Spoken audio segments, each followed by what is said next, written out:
The casing of the handheld vacuum cleaner is made entirely through injection molding. To begin, we'll examine half the handle. Multiple large injector pin marks are clearly visible in the interior surface.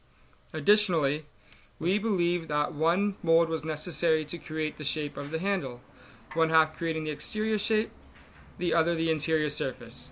Along the interior surface there is no visible parting line, so we have concluded the edges of the interior surface were the interface of the two halves of the mold.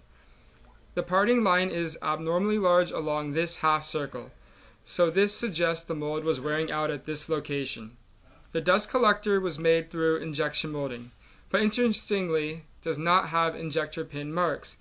Instead, the interior wall probably had an ejector plate to assist the separation process rather than pins. There are two types of drawing involved in making the motor. The windings around the armature inside the housing were manufactured using the wire drawing process, and the housing itself was created using the deep drawing process.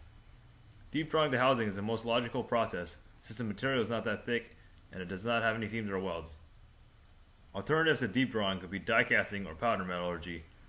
However, die casting would not be economical for a part like this, since dies would have to be made for the cutouts and additional time will be needed for the metal to cool.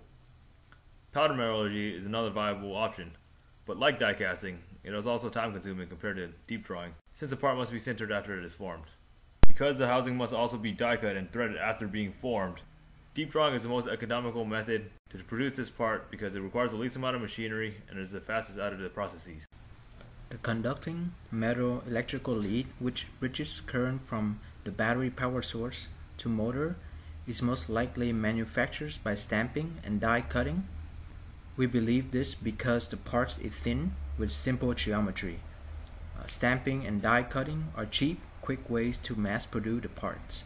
Stamping process will create the right shape for the lead, and die cutting will take care of the internal features.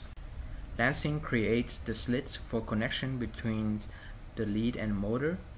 Perforating is used to make multiple holes on the parts, and notching is responsible for the removed material at the edge.